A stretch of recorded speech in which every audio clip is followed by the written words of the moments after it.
Whether you still have one living with you, no one living with someone else, or actually manage to get yours out and up on their own 2 feet, it seems like everywhere you turn, there is a grown child who can't, won't, or isn't being forced to stand on their own 2 feet.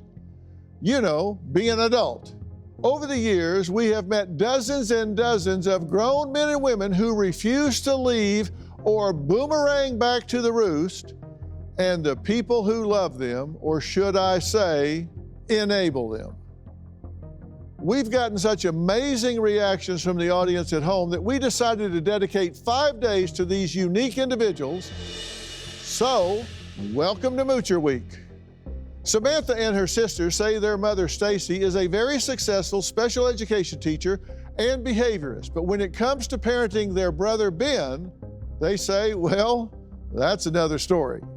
They claim Stacy allows Ben to lounge by the pool, stay on his phone all day, and live like a prince while mommy handles his life for him. His sisters say their mother needs to cut the cord, and she needs to cut it right now. He sits out here for hours, but he won't clean up anything unless I ask him to specifically. It's just ridiculous. My mom is absolutely an enabler of my brother. My brother's very clingy. He's like a barnacle on a ship. Ben, absolutely 100% living scot-free with my mother. My mother pays for his cigarettes, food, for his insurance, his child support payment. One time, in order for Ben to walk his sister down the aisle at her wedding being held in Mexico, I had to pay $4,300 in back child support so he could be cleared to go to his sister's wedding. One time my brother was in a very toxic relationship, and my mother literally offered to pay him to come live with her. And now he's showing up from, that's his driver, who he pays $20 a week for his rides. After my brother's second DUI, my mother even paid for his ankle bracelet. My brother does not contribute to household chores in any way. I said, clean your room, and there it is. This is his closet. I require my 2-year-old and my 5-year-old to complete more chores than my brother. My mother has purchased about 6 or 7 cars for my brother over the years. Ben has literally wrecked every car that he's ever been given, except for one where he took huge rocks and threw them at the car until it was completely unusable. All because he was mad at his girlfriend. My mom tells him she's not gonna buy him another car, and then my mom will do it again. I was thinking of buying him a truck. My brother borrows so much money from my mother, and he's always promising to give it back to her. It never happens. One time, Ben and a friend stole about $26,000 from my mother. She doesn't want to believe it, and I get why, but it's almost like we're not living in the same reality. My mother is doing my brother an absolute disservice. My mom needs to cut the cord, and she needs to cut it now. But Stacy hasn't been living solo with her son. Well, actually she is now, because her husband, Doug, he said he'd had enough and moved out until his stepson is kicked to the curb. I believe Stacy's whole world revolves around Ben. She reminds Ben constantly of the things that he needs to accomplish daily. She manages his time and his money. I believe it's something a grown man should be able to do. Ben makes Stacy feel sorry for him. Because of that, Stacy constantly gets manipulated. Even though Ben's license is revoked, Stacy still gives Ben the keys to the car so he can drive. I've helped Ben get jobs multiple times, 4 different jobs at 4 different companies, because drinking alcohol affected his work performance and he did not live up to expectations. One time Ben was driving a forklift and drove the forklift right into the drain valve of a glycol tank and sheared the valve off. We lost about 100 gallons of glycol, which is similar to antifreeze. When I first heard about it, the first thing that crossed my mind was Ben was probably drinking. I was very frustrated because people at work knew that Ben was related to me, and he put my job in jeopardy. There's a lot of friction and tension in the house. That's when I left. Ben continues to live with his mom and nothing changes. The relationship will end. Well, joining me in studio is Ben's sister, Samantha, and joining us virtually via Ionico is Ben's other sister, Sarah, and his stepfather, Doug, via Skype. So welcome to all three of you. We got a problem, right? I mean, I'll start with you since you're here. What's going on? They have an extremely dysfunctional relationship. She continues to give endlessly and gets little to nothing in return. We're not talking about a young man here. No. He's 32, going on 33. Right. And he has children of his own, right? He does. He doesn't have custody of these children. No, sir. Honestly, I think it's because he understands that he can't take care of himself. So how could he take care of them? Doug, you said, I've had enough. You couldn't take it anymore. You just moved out. Tell me why. What was the straw that broke the camel's back? Well, there's a lot of friction in the household. Stacy and Ben argue a lot about chores that he's supposed to be doing, about money issues, about alcohol, and there's just a lot of tension, a lot of friction. And it's just, for me, I'm not used to that kind of environment. And so I decided to leave. Sarah, have you confronted him about this? I confronted my brother when my 3-year-old at the time picked up a cup of vodka that my brother had left within his reach and drank some and spit it out and started crying. And you made an interesting statement that really stuck out to me. You said that you require your 2-year-old to do more than your mom requires this 32-year-old brother to do. Yes, sir. We're a military household, and my boys do chores. Doesn't matter their age. When we come back, Stacy says even though housing Ben is keeping her from retirement, there is no way she can put her only son on the street. She has even watched all the DrPhil episodes about moochers and enablers, and yet she still keeps buying this grown man cars. So obviously I've had a profound effect on her thinking. I ask and I ask, and not just this year or last year, but many, many, many, many, many years, I ask, don't throw your cigarettes down. I don't want to pick up your icky cigarettes. At this point, I couldn't kick Ben out in the street because there's no place for Ben to go. Well, it's just going to go right into his room. There it is. Ben is currently living in one of my spare bedrooms. He's not paying rent and not paying any utilities. He sits out here for hours looking at his phone, smoking cigarettes. Ben spends most of his time in one of two places, either outside or in his room. This is my son's array of his main food that he eats. I go grocery shopping because I know exactly what he likes, and I'm controlling his spending. This is the dirt that he let stay there. It's very hard to get Ben to do chores. Look at the water has to be changed, the floor has to be swept. This is disgusting.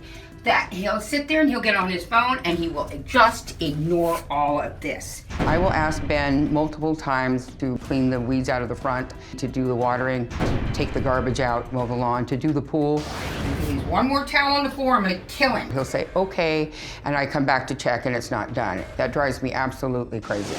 He doesn't really respect my rules. A couple months ago, I woke up hearing some noises outside of my door.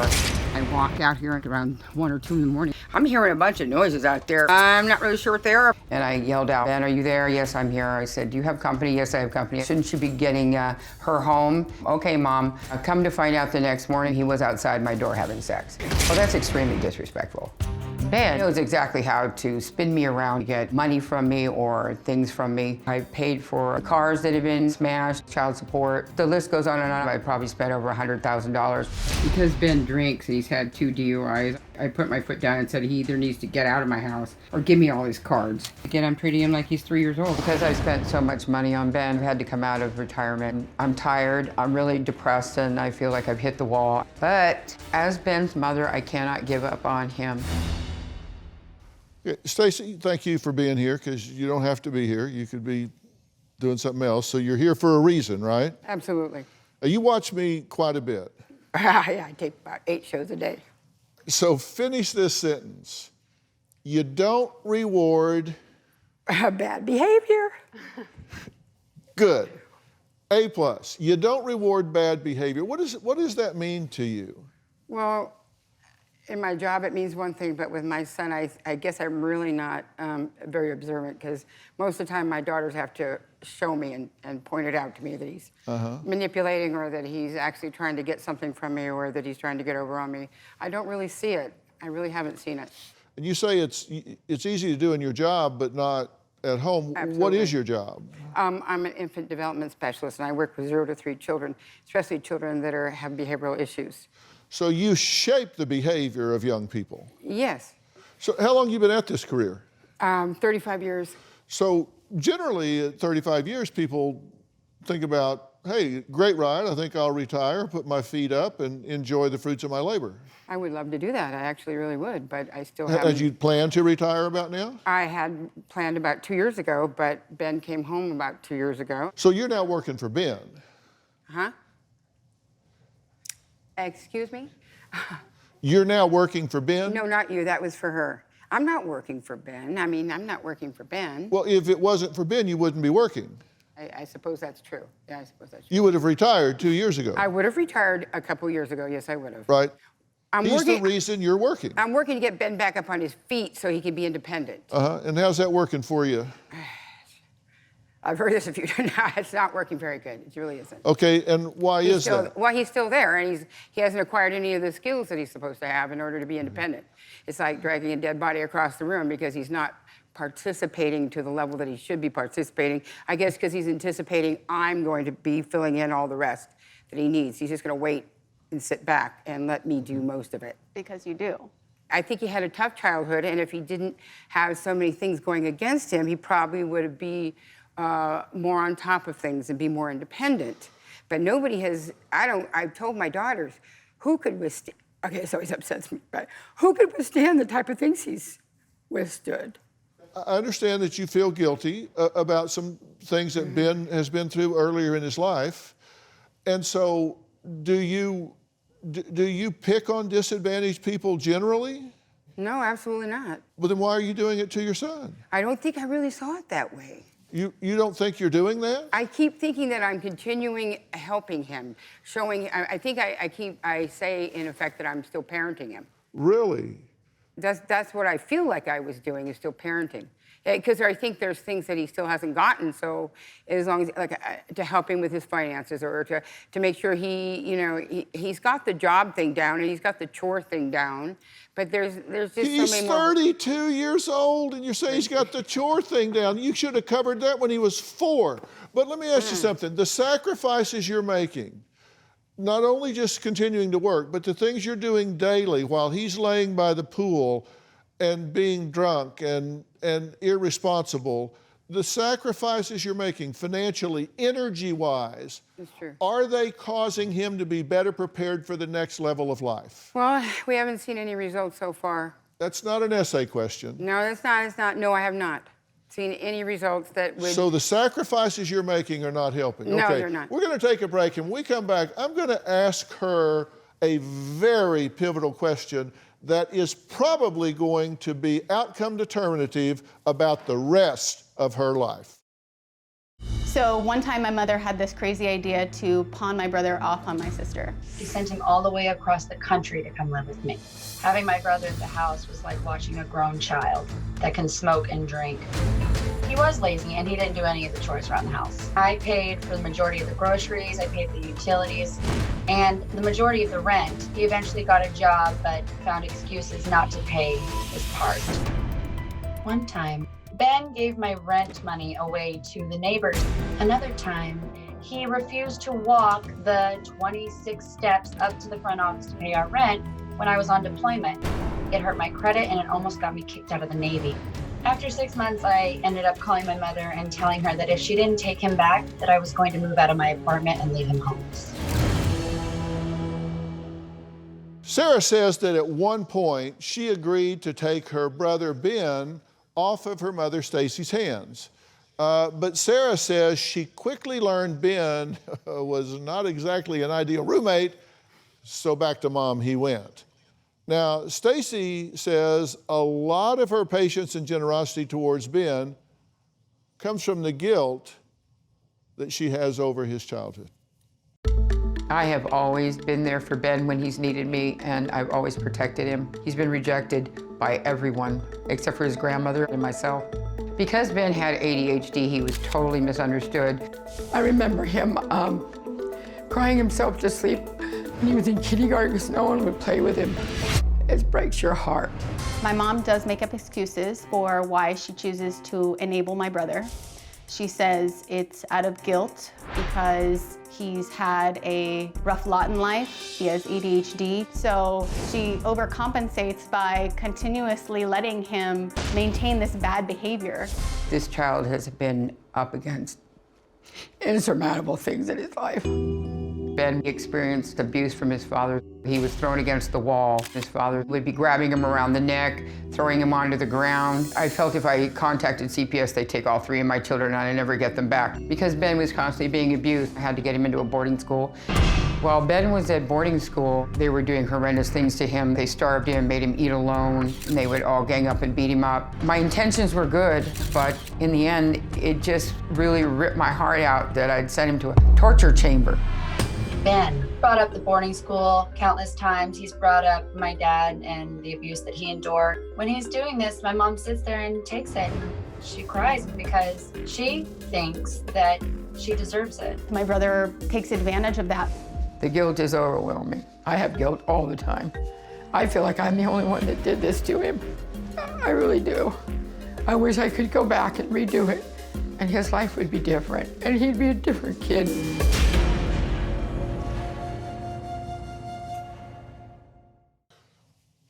Okay, listen, I'm very sorry that that happened to Ben. Look, clearly what happened to him had an impact, right? It leaves you with a void. Absolutely. And so what do? You have to fill that void.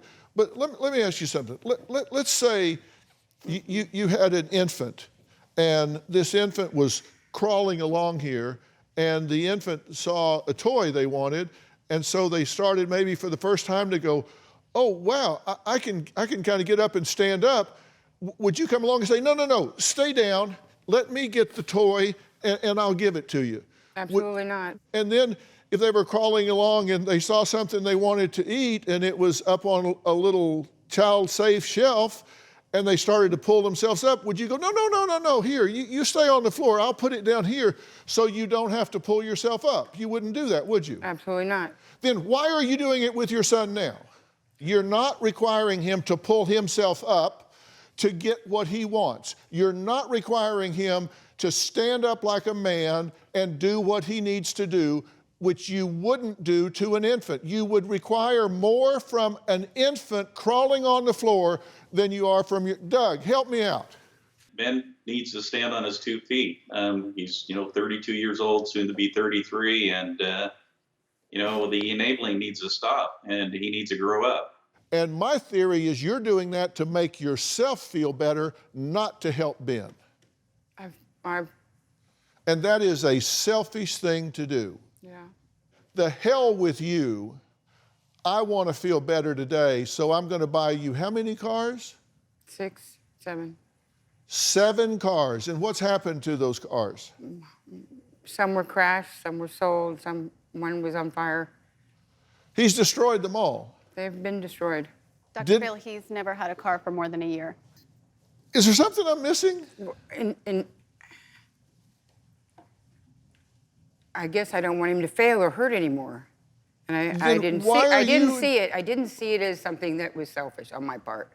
I don't want him to hurt. It's negligent and it's selfish. You know that. Come on. I know that, but it's my child. Read that for me.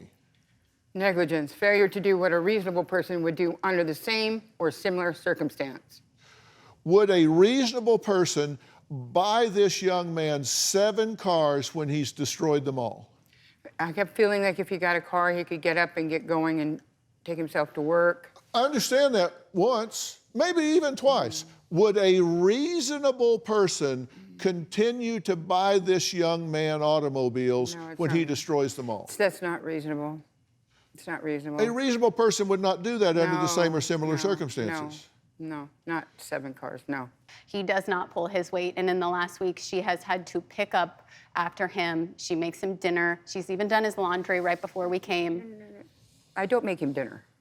You said that you make Ben? Well, and she probably made it- doesn't make him dinner because she's looking for trucks to buy him. She's thinking about buying him an 8th vehicle. But from smoking pot to DUIs and ADHD, Ben says there are a number of obstacles keeping him from success. Well, it's been 2 years since Ben says he was left no choice but to move in with his mother, rent-free, something he says he's not proud of. But Ben says that he's not taking advantage of his mother's hospitality and kindness. He's just stuck in a rut. My mom helps me out a lot. She's always had my back. She's always helped me whenever I needed any kind of help. My brother and my mother have an extremely toxic relationship.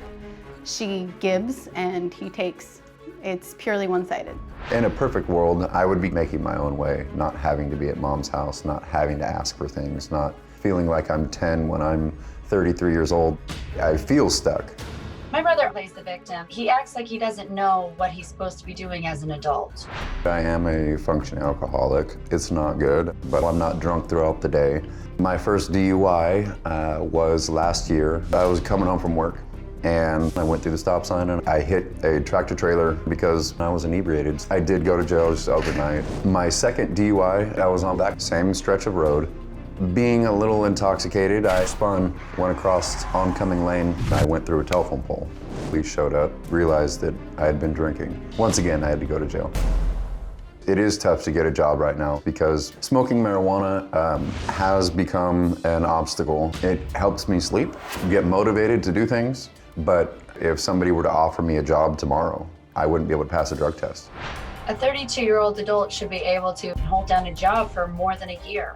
He would rather do what feels comfortable, which is relying on my mother and using his addiction as a crutch. My mentality holds me back sometimes. I shoot myself down a lot. I turn down good opportunities that I really shouldn't. You got a place to live, you got somebody to take care of you. She does your shopping, cooks your meals.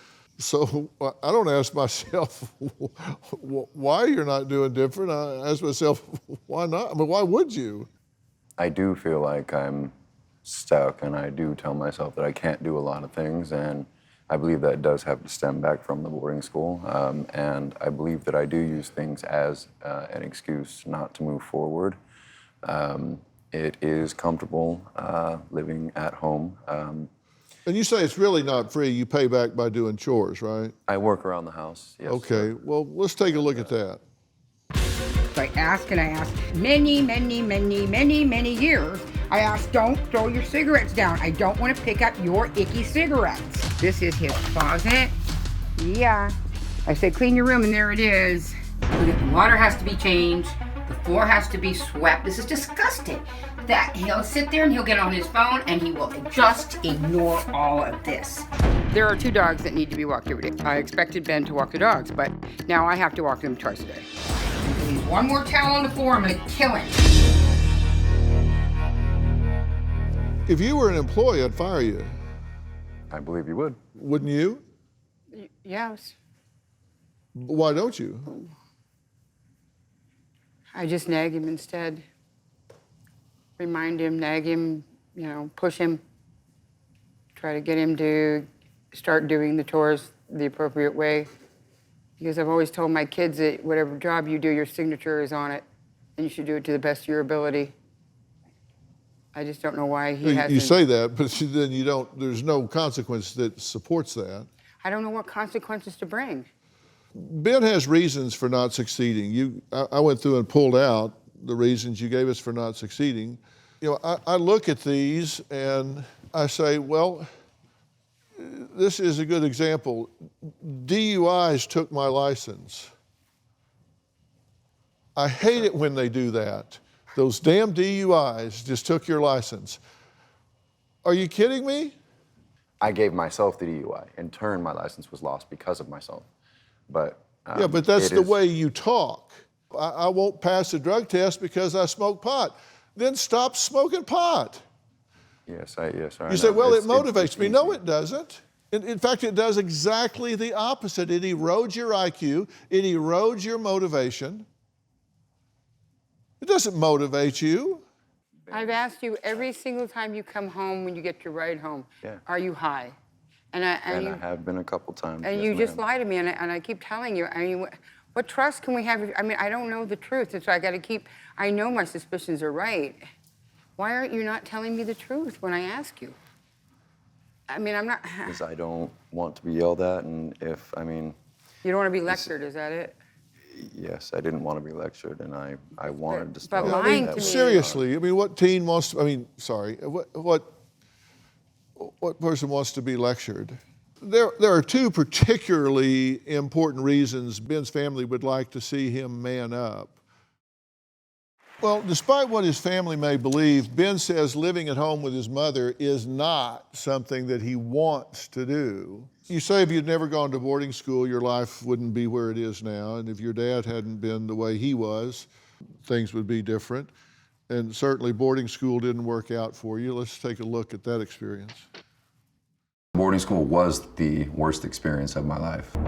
My first day, not even maybe an hour there, I got beat up by 5 guys. Another guy took my feet and just drug them out from underneath me. So just yanking me all over the place. That was my first day. That's what set the tone for the entire 7-month stay. Every day I was beaten up.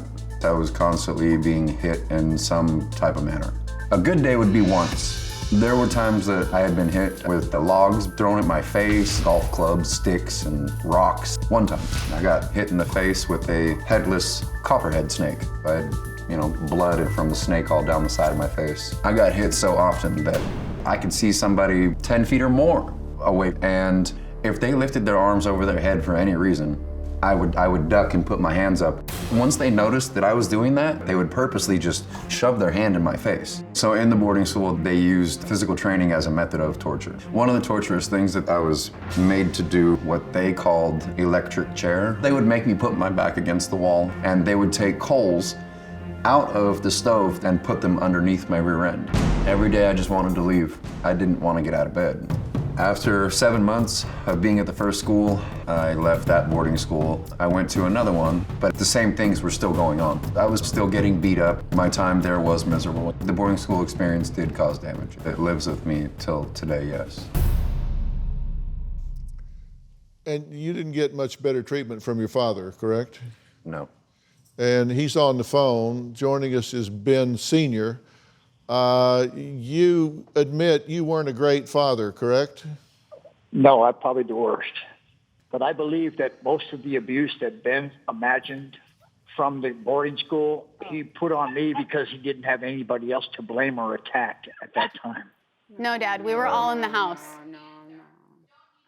No, Don't even, my God, what I witnessed by throwing myself in between you and him and what you did to him, no way in dang hell Dad, we you're were gonna get all away with there. that crap. Are you denying the fact that you were abusive to your son? Oh, no, I'm not denying that. Since he was Not little. at all. Not I at couldn't all. even send him to But school. When everybody else considers abuse, I consider it survival. I've never been abusive. I've never been arrested God for help being me, God help me. Then how abusive come I don't at swim any in time Mom's or anything pool? like that. How But come- I've I been mean, sent to jail a number of times because Ben beat me up and then called the cops and turned me in.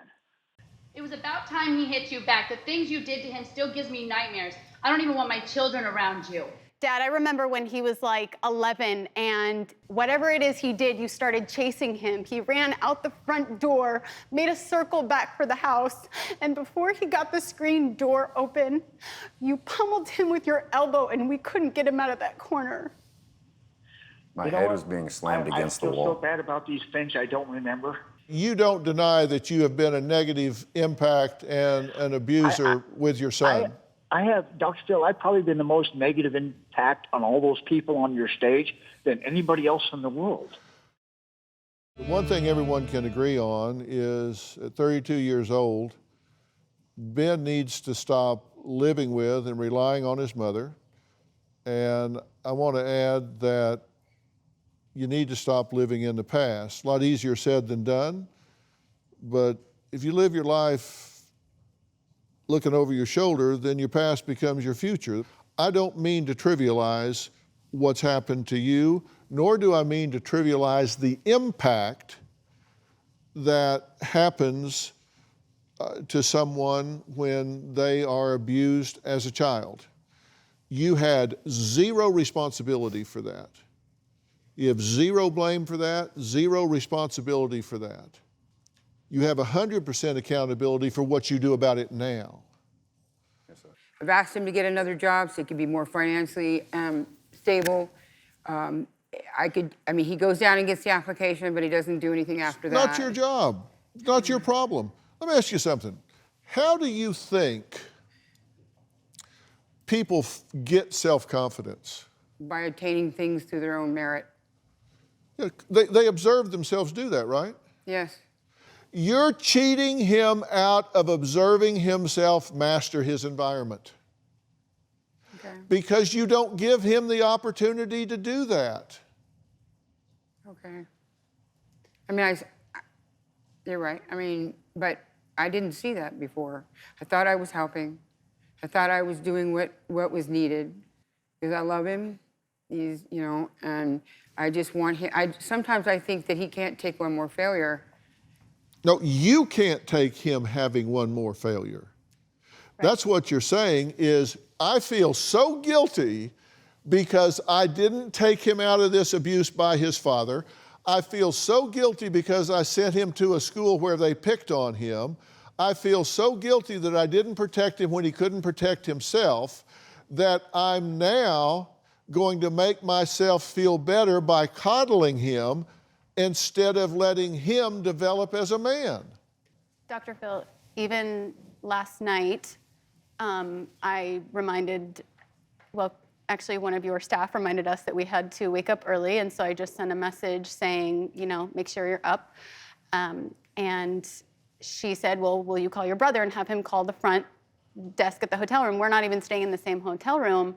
And it's little things that she doesn't even notice she's doing herself. It's so second nature that if it's his success is her success, his failure is her failure, and she can't stop. You help an 8-year-old child wake up. You don't help a 32-year-old man wake up.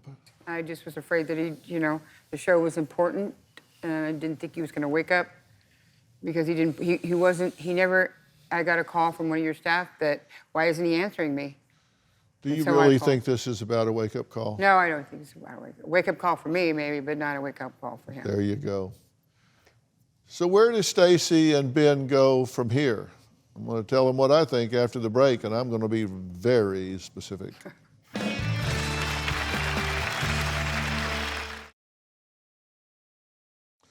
Ben, you got to get your act together, buddy. Maybe you begin working someplace at an entry level and you do well and you bump up, then you bump up, then you bump up, then you bump up. I don't know, but you have to start somewhere. And you need to get out of his life and let him do it. Because it's eroded your marriage, it's eroding your life, and if that was in some way going to give him a new lease on life, maybe you could make an argument that the sacrifice was worth it. I don't think so. But maybe you could make that. But the point is, it's not helping him, it's hurting him. Get him out and take 90 days to do it. That gives him time to save up some money, get a job, get a promotion at the job, do what he has to do. He needs to be in therapy every week, talking about the issues of life planning. He needs to do that, and you need to stay out of it. If you don't, that's okay. Just recognize that you're doing it to make yourself feel better at your son's expense. Okay. I'll let him 90 days, he has to work it out. If that's what you want to do. I know. I know. Dr. Phil, this is not new to her. She watches you all the time. Ben, you can do this. You just have to decide, you know what? I'm going to put one foot in front of the other, one foot in front of the other. I'm going to work my way out of this and realize you've got 90 days to get and find a place. And if you find a roommate, find two, do whatever, live on your own. And you need to be in therapy every single week and take a copy of this and spend the first hour playing it for the therapist. As parents, we need to be aware of the importance of thoughtful negotiations in our family relationships. And the objective in every relationship negotiation should be everyone walks away a winner. You always want both sides to feel satisfied and fulfilled, so making a deal that totally favors you and ignores the needs of your partner or child will never last. All relationships are mutually defined, and if you don't like your relationship with your child, you just need to renegotiate it. Look, there are some things you can do when you sit down to negotiate. There are 5 key steps, techniques for successful negotiation. Number 1, begin by narrowing the area of dispute. Find out what they really want. Work hard to find some middle ground in which both sides give some and get some. Do you have a story or a question for me? Click the link in the description and tell me what in the world is going on.